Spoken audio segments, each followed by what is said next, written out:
Halo semuanya, bismillahirrahmanirrahim. Assalamualaikum warahmatullahi wabarakatuh. Alhamdulillahirrahmanirrahim. Pada kesempatan kali ini kita masih diberikan kesehatan serta kesempatan sehingga bisa melaksanakan pembelajaran pendidikan Pancasila dan Kewarganegaraan.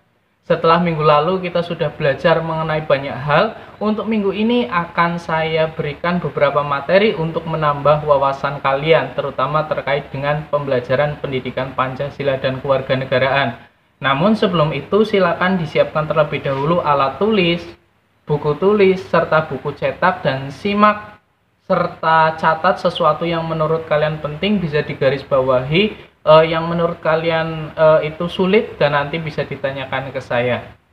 Baik, untuk memulai pembelajaran pada kesempatan kali ini, marilah kita berdoa menurut agama serta kepercayaan masing-masing agar pembelajaran pada kesempatan kali ini bermanfaat bagi kita semuanya. Dan juga kita sedikit mengheningkan cipta terhadap berbagai macam hal yang terjadi di Indonesia, seperti halnya jatuhnya Sriwijaya Air, kemudian ada bencana banjir di Kalimantan, serta gempa bumi di Sulawesi. Semoga mereka yang di sana, korban yang selamat atau yang ditinggalkan, itu mendapat pertolongan dari Tuhan Yang Maha Esa. Berdoa dimulai. Selesai? Ya, tidak usah berlama-lama lagi, marilah kita laksanakan pembelajaran pada kesempatan kali ini.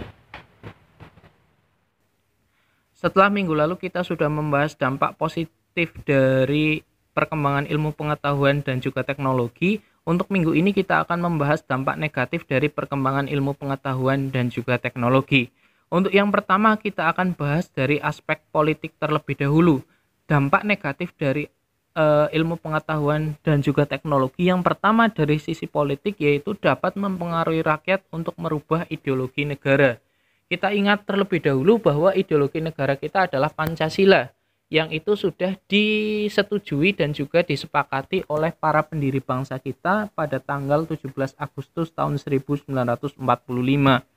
Namun seiring perkembangannya zaman, seiring perkembangannya teknologi dan juga keterbukaan informasi, itu banyak sekali ideologi-ideologi yang dianggap oleh warga negara kita itu lebih baik dari ideologi Pancasila.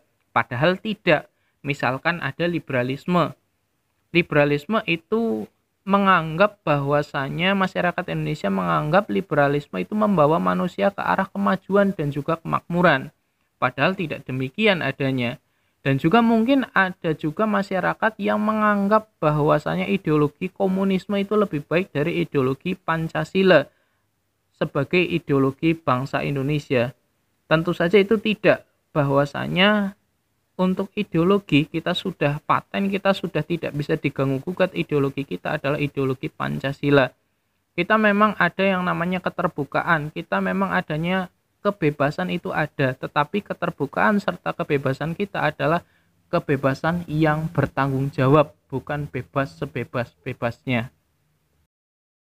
Pengaruh negatif yang kedua, terutama di aspek politik, yaitu munculnya gerakan radikalisme dan juga terorisme. Radikalisme dan juga terorisme mungkin ketika kalian pahami itu hampir mirip ya, tapi sebenarnya itu berbeda. Kita bahas satu persatu. Radikalisme itu merupakan suatu sikap yang mendambakan perubahan secara total dan bersifat revolusioner dengan menjungkir-balikan nilai-nilai yang ada secara drastis lewat kekerasan. Dan radikalisme ini dapat saya gambarkan itu merupakan awal mula dari terjadinya terorisme. Sementara terorisme adalah perbuatan yang menggunakan kekerasan yang dapat menimbulkan korban yang bersifat massal dan atau menimbulkan kerusakan yang sangat besar.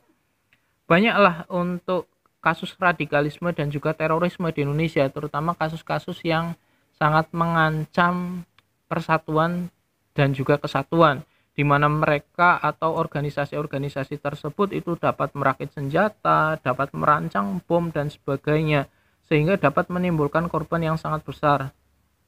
Kemudian untuk contoh kasusnya misalkan ada bom Bali 1, bom Bali 2, bom Mario dan lain-lain.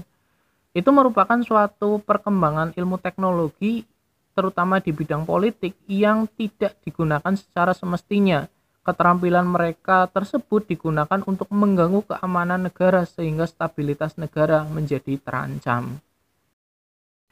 Kemudian ada pengaruh negatif di bidang ekonomi. Kemajuan iptek memberikan pengaruh negatif terhadap kebijakan ekonomi di Indonesia. Di antaranya yang pertama, kalau kalian perhatikan gambar yang pertama itu yang atas, di Indonesia itu sudah dibanjiri barang-barang dari luar negeri dan kebanyakan dari kita memakai itu semuanya.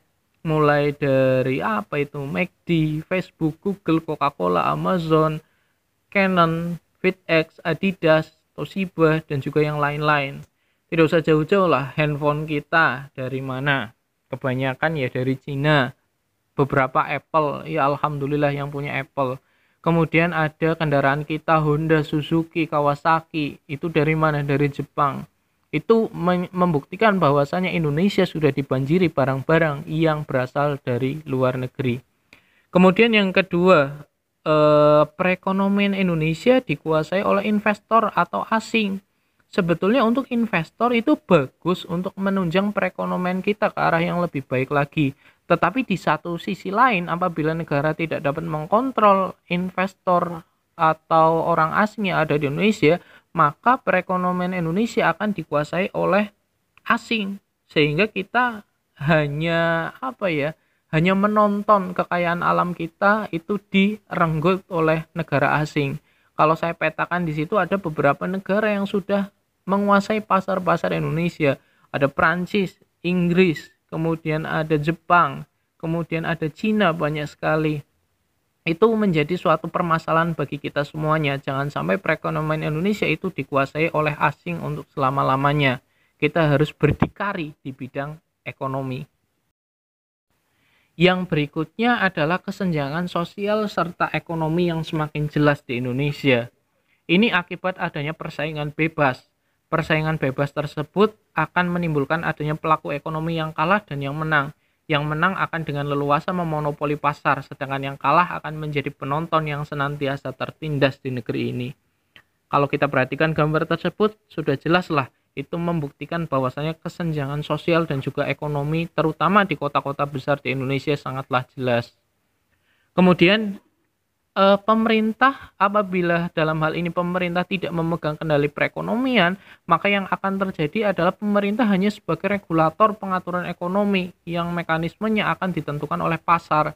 Jadi pemerintah nanti apabila tidak kuat dalam melaksanakan perekonomian ini, mereka akan dikendalikan oleh pasar, oleh investor, oleh asing. Kemudian sektor-sektor ekonomi rakyat yang diberikan subsidi itu semakin berkurang. Koperasi makin sulit berkembang dan juga penyerapan tenaga kerja dengan pola padat karya itu makin ditinggalkan. Sehingga apa yang akan terjadi? Yang akan terjadi dengan adanya dampak negatif ekonomi ini apabila tidak dihentikan atau dikurangi, maka ekonomi Indonesia akan semakin bergantung kepada investor atau ekonomi global. Sehingga kita tidak bisa berdikari dalam mengatur perekonomian negara kita sendiri. Dampak negatif berikutnya muncul dari aspek sosial dan juga budaya. Lah ini kalian banget ini. Dan saran saya apabila kalian sudah aspek sosial budayanya bergeser dari kebudayaan Indonesia sudah ditinggalkan oleh kalian menuju kebudayaan-kebudayaan barat dan juga mungkin kebudayaan K-pop, itu untuk segera dikurangi ya, saya minta dikurangi. Yang pertama adalah munculnya gaya hidup konsumtif dan selalu mengkonsumsi barang-barang luar negeri yang suka shopping-shopping ini. Kemudian yang kedua adalah sifat hedonis. Apa itu hedonisme? Hedonisme yaitu kenikmatan pribadi dianggap sebagai suatu nilai tertinggi. Hal ini membuat manusia suka memaksakan diri untuk mencapai kepuasan dan juga kenikmatan pribadinya, meskipun harus melanggar norma-norma yang berlaku di masyarakat, seperti mabuk-mabukan, pergaulan bebas, foya-foya, dan sebagainya. Saya harap dari kelas 12 terutama tidak ada yang memiliki sifat hedonis seperti ini. Kemudian ada individualisme. Nah ini kalian juga kalau kita lihat dari gambar. Ketika kita bareng-bareng gitu satu rombongan, semuanya mainan HP, akhirnya tidak ada komunikasi antar rombongan tersebut. Padahal kita dekat. Sedangkan kita main HP komunikasi dengan orang yang jauh. Ya memang teknologi kadang seperti itu. Mendekatkan yang jauh dan menjauhkan yang dekat. itu perlu juga dikurangi. Individualisme itu apa sih? Individualisme yaitu sikap selalu mementingkan diri sendiri serta memandang orang lain itu tidak ada dan tidak bermakna. Sikap seperti ini dapat menimbulkan ketidakpedulian terhadap orang lain dan akhirnya nanti akan menimbulkan sikap acuh tak acuh.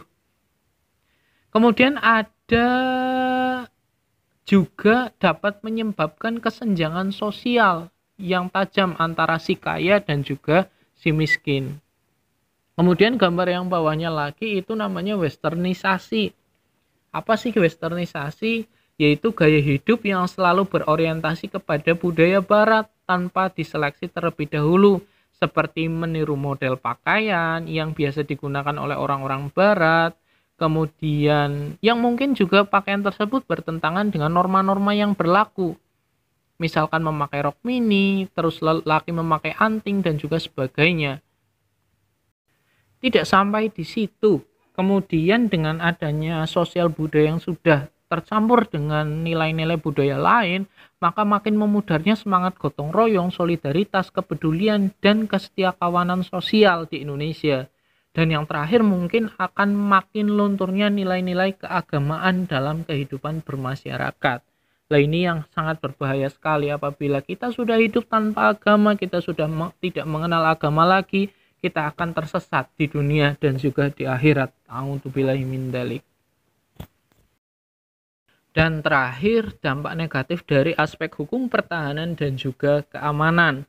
Dampak negatif yang timbul dari kemajuan iptek dalam aspek ini antara lain akan menimbulkan tindakan-tindakan anarkis dari masyarakat yang dapat mengganggu stabilitas nasional, ketahanan nasional, dan bahkan persatuan dan juga kesatuan bangsa.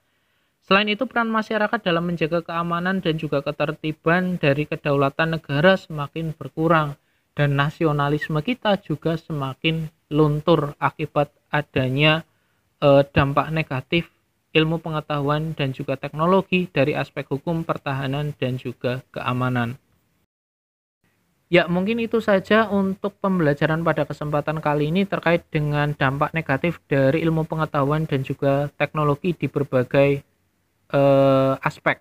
Kemudian untuk tugasnya, bab 3 tugas 2, silakan kalian baca halaman 77 terkait dengan menjadi ancaman besar, ini penyebab Islamic State of Iraq and Syria masuk Indonesia.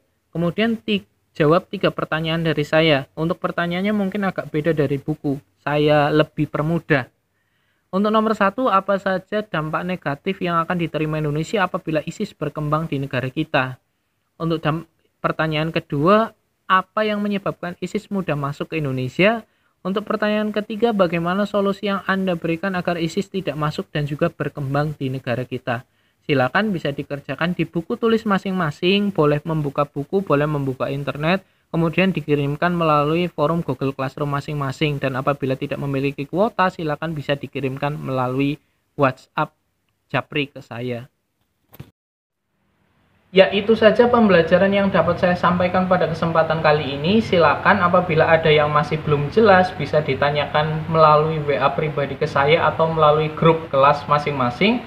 Dan bagi yang tidak memiliki kuota untuk mengirimkan tugas melalui Google Classroom bisa dikirimkan melalui WA pribadi juga kepada saya.